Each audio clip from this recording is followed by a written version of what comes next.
Go. This week on Police, the darker side of the town that's first to see the light. It's Saturday night in Gisborne, and we're on patrol with Constable Sarah Stewart and Senior Sergeant Dave Moodley as they catch the locals robbing each other and hitting each other. They on nothing, behind your back. Plus, the driver, too drunk to remember whether she'd been drinking or not. Oh, the driving, mate. No, you're driving, the car was moving, Yeah. the engine was running, It was moving backwards and forwards and backwards and forwards and backwards and forwards. That's all it's been doing all night. You've been drinking? Me? Yeah. Oh. Yeah.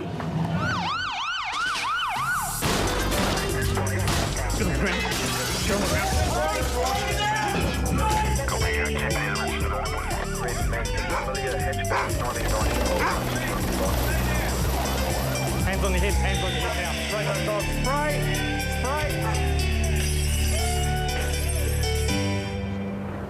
Blame it on the heat. But the combination of summer and Saturday night means it'll be a busy one for the Gisborne Police Force. As darkness falls, partygoers prepare for a big night out, and so do the people sworn to protect them. For Senior Sergeant Dave Moodley, Constable Sarah Stewart and Sergeant Tony Gibson, it's going to be an interesting night. Even before they get out the door, the first call's already coming in. GSRC. Well, a big with a stab job. Chicken, blue and white shirt, thin build, 5'4", red jeans, and he was hoofing it down towards Lovers Lane. So he's heading east. Yeah, Roger. I'll be there in 1 minute. By the time Sarah gets to the scene, Tony has caught the suspected burglar and read him his rights. But Carl has made matters worse for himself. He's just tried to hit Tony and is now proving difficult to control without force. Put your hands behind your back. Comms on here, Put your hands strangle me, mate. Kill me. Put your hands behind your back. They on nothing, Stand behind your back. Behind your back. Behind your back. Now, come on. Oh, let me get in, please. Put your hand behind your back. Behind your back. How can you? Please, stop being stupid now. That's right. Yes. Sir, what did you have to do this for? You're playing up. Oh, but I'm just walking home, man. Please, ma'am. No, you just Honestly, I won't do nothing, ma'am. Oh, honest, please don't move me, please. I won't do nothing. Jeez. staying here until it's Carl is eventually brought under control and his claims of innocence put to the test. come down here and get some. A police dog's been tracking him from the burgled house, and a German Shepherd's nose never lies.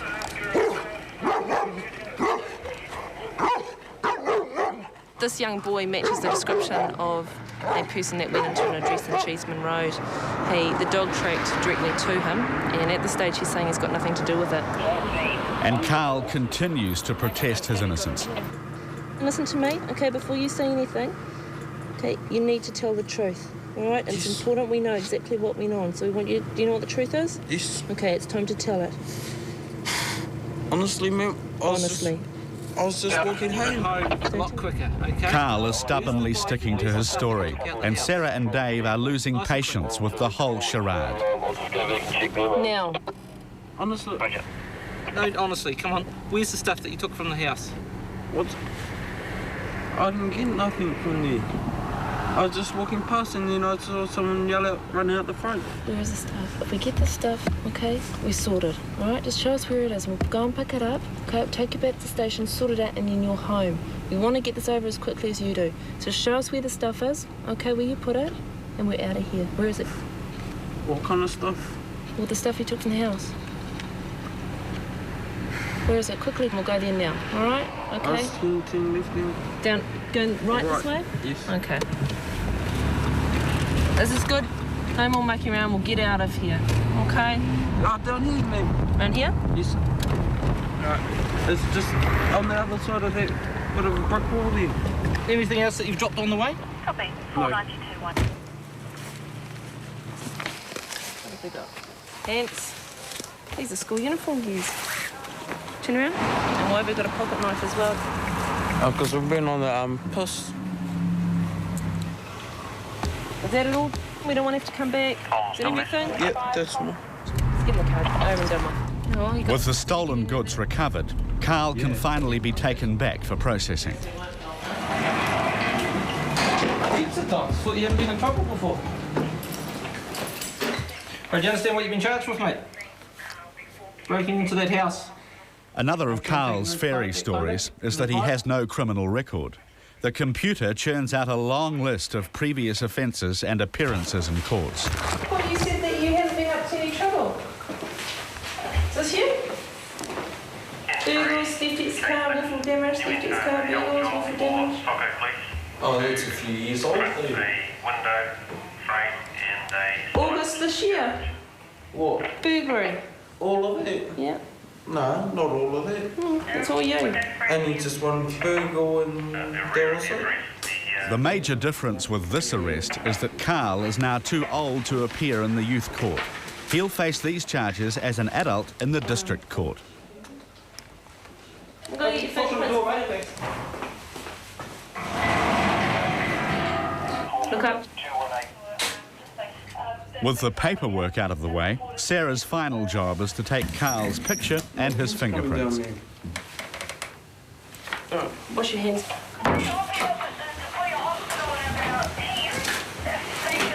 The district court found Carl guilty of theft and sentenced him to 3 months corrective training. Meanwhile, back on the beat, the night's next call-out involves another liar, only this one's lying unconscious.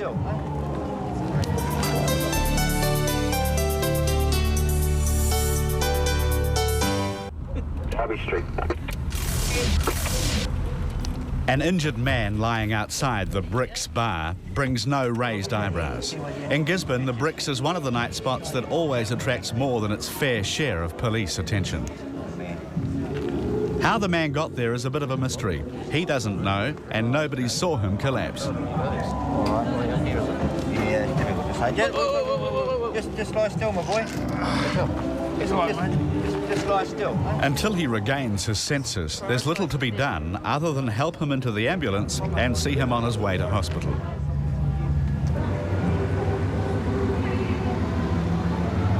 As the ambulance pulls away, Dave Newbley's attention is drawn to a particularly strange piece of driving just across the road from the Bricks. The car's moving. I know, she was trying to back it in properly. Do we have the license? Yes. Lucy has been moving backwards and forwards in a parking space, but so far has failed to get the car any closer to the curb. Whose car is it? Cellar fella. Sorry? Oh, it belongs to the cellar fella. What else? One of our mates. Was he in the car? Which one owns the car? No. None of them. No. Does your mate know you've got the car? Yes. Alright. You know it's got no warrant, but there's no registration? Yes. Talking to you from your mates. Yeah, how much that will cost you? What? Yeah, how much that will cost you? Don't bother me, mate. Doesn't bother you. $350 doesn't bother you. Nah. Ton of money. Mate, it cost me $1,500 just for knocking over a power pole. On a bus. Although she hasn't admitted it to herself yet, things aren't going well for Lucy, and they're not about to get any better. Take you. You can have me. As long as I can have you back, what? You've got to learn this license. Yeah. You can't carry passengers. Oh, well, I wasn't the driver. Was She I? was just backing the car in and trying to straighten it up. Because look at it. It's just... I wasn't the driver, mate. Then forwards and backwards and You were forwards. driving, the car was moving, the engine was running, you It were was driving. moving backwards and forwards and backwards and forwards and backwards and forwards. That's all it's been doing all night. You've been drinking? Mate. Yeah. Oh. How much have you had to drink? Got a bottle. Not too much. Sorry? Yeah, not too much. Not too much? No. Look, you're driving Must a be motor that vehicle. much. Listen, go back in the car. With a motor vehicle. Go back in the car. Okay? Listen, step away from me. I just trying to park it in properly till you stared at me for a while. Stared at you for a while, eh? Trying to park it up. No, she's been trying to park it in properly. Because the ass is sticking out. And I only went backwards and forwards in here. Because you're a driver of a motor vehicle. You admitted that you've been drinking. You're a private screening test. Okay? Blow right into that bag. Hey! Okay? Hey, you must think it's serious or what? Now, what's the matter about people? Now, you've been talking for a half an hour now. Lucy still can't quite believe this is happening. She doesn't even believe she was driving. But the difference between parking and moving at speed is academic when there's drink involved. And just how much drink is about to be revealed.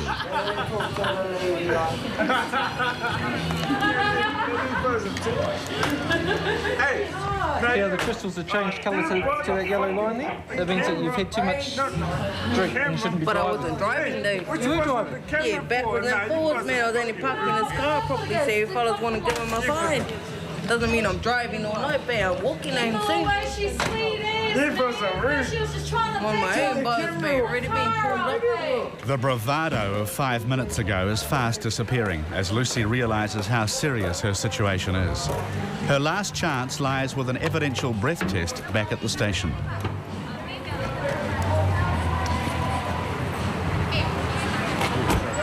But when she blows into the intoxilizer, it registers almost twice the legal limit of 400. So it's pumping all that air you've just blown out. It's going to ask you to blow a second time into it. Then I'll print the 2 readings, but the last one will be used in court if it's over the limit, okay? Well, 400 is the limit. Okay, anything over 400 is positive. Okay, between 400 and 600 you have the option to take blood. Over 600 you don't have that option. Okay? Okay, another big deep burst and blow. Keep going a bit harder, make the whistle again. That's it, that's what we want. The second test isn't much better. Keep going. Over. 743. Now the level means that you're just about double the limit of what you should be, right? And it means that you'll have to go to court for drink driving. Okay, 743. This is the lowest reading. First reading was 749, second 743. That's what 743 will be taken to the court. Okay. And, Okay, fellas, give me a fine. No, we don't fine you. No, only the court fines you. And what's court for? For driving backwards and forwards?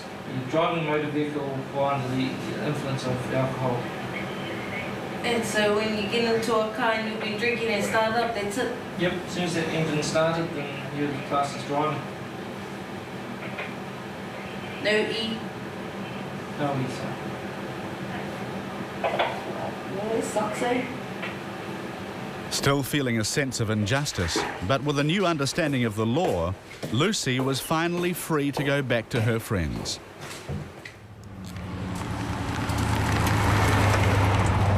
And the police to go back to the streets, though the object of their next call-out had left the street behind and ended up on its roof in a paddock.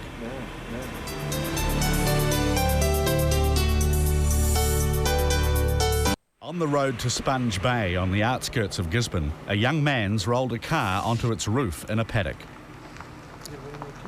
To discover how it happened, Sergeant Tony Gibson is taking statements from a group of witnesses who were travelling in the opposite direction when the accident occurred. He was on his side of the road? Yes, on the side of the So road. Yeah, that's why I thought he just looked normal. Yep. You know, like I didn't think he probably wasn't speeding, eh?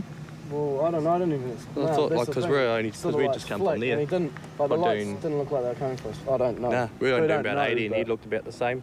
I don't know. When he come this way, like he had his high beam on, so... Yep. And I thought, shit. And the first thing I thought when he crashed was that maybe he panicked because he had his high beam on, you know, and then sort of to turn him off and then just lost control and ended up down the road. It's been a lucky escape for the driver. While still in shock, he's only suffered minor physical injuries. No, it's just when I blink and it feels like it's scratching. Yeah, get one. Just got some stuff in his eye. Hands lacerated. All right. Not KO'd. Thanks, Richard. I'll give you a call when you're feeling a little bit better. Yeah. All right, we're going to organise your car and we'll let you know what happens. Okay. Come jump in the vehicle, eh? Yeah. As the ambulance officers treat Richard's injuries, a call goes through to his sister. Someone will need to come and empty the upturned car. It's Shane from the ambulance service. We've got Richard here. He's been in a car crash down Sponge Bay, and his car's quite a mess. It's going to have to be towed, but he's got a whole lot of valuable gear in the car that someone needs to come down and pick up as soon as possible. Go missing. You got no idea wearing seatbelt? Yeah. Hang on. Whose car is it, Richard? It's my parents' car. That's his parents' car. Yeah. Sister's on its way. Okay, she come pick all the gear up. Okay. Right on, fine. Yeah. Richard, your sister's on the way now, and we'll get her to get all the gear. Yeah. And Richard is understandably nervous about his mother and father's reaction to the fate of the family vehicle. It's the late-night call no parent wants to get. Yeah, would you be able to ring them and explain to them that their car is upside down in a paddock, and just ask them what they would like done with it. Just advise them that their son is okay. He's just got minor cuts to his hand. Just advise them what's going on and what to do with the car. As the accident investigation team begin the job of marking out the crash scene, things are heating up back in town. Sarah Stewart and Dave Nubley are patrolling the main street. As they approach the number 9 bar at the bottom of town, a man comes flying out of the door and crashes to the ground. This guy here hit him. Now, I don't know what it was over. I just walked out to see. By the time police get to Lance, he's back on his feet, and the man who hit him is claiming to be a bouncer. This is news to the bar's owner. He's not a bouncer. He doesn't even work here. Come inside, get cleaned up. No, don't leave. Cleaned up. Come with me and get cleaned up. The trouble with Lance is that he's very drunk and not a little agitated. He's determined to take a crack at his attacker, even though it can only result in more injuries. A strange situation develops, where the victim is proving to be more of a problem than the assailant.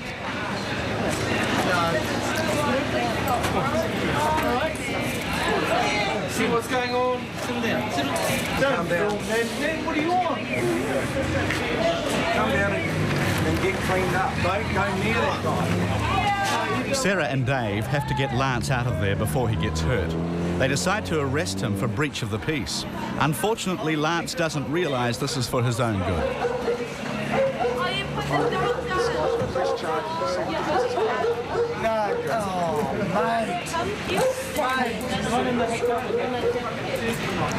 It turns out Lance's attacker is on to his second arrest of the night. He was charged with possession of an offensive weapon after police found him with a knife earlier in the evening. He was bailed and 2 hours later is back in trouble. Be still, bro. Be still, bro. Get inside the car.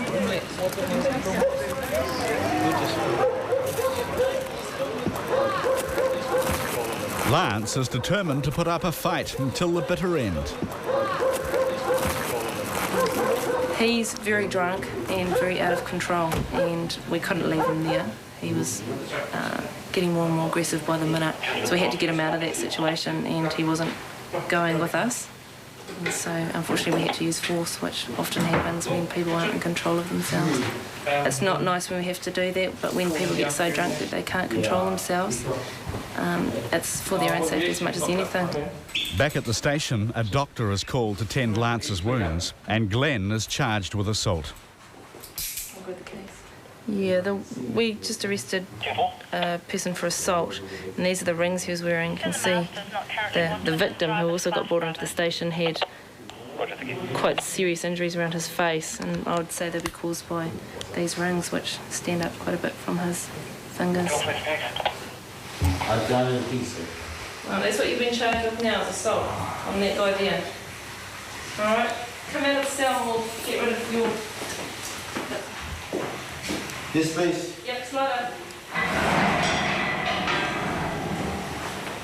So what's going to happen to me tonight? Even though the bar owner has said Glenn doesn't work at number 9, he's still claiming to be a bouncer at the bar. thought it was doing me Obama a favour. It's not your job, eh? Okay? Because you're getting locked up for assault now. Alright? Okay, but if you're working for him, okay, even then that would be assault. Alright? You just can't hurt anyone. Okay? You can remove them from the bar if that's your job, but you can't just hurt them for no reason. Alright? I heard because he got enough. Yeah. Having already processed Glenn once this evening, Tommy Adamson, the watch house duty officer, isn't about to let him go again.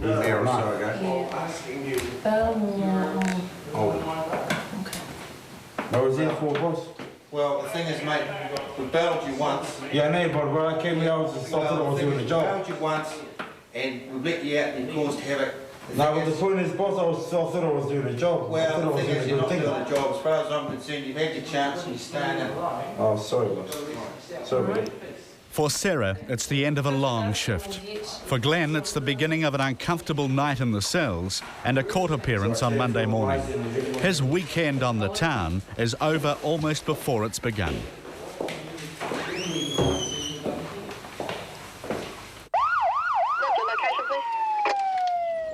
Next week on Police, Operation Mango. Detective Sergeant Lou Warner heads an operation to break a car stealing and burglary ring in the Waikato. A police dive team from Wellington have been called in, and they discover some very strange fish in the Waikato River.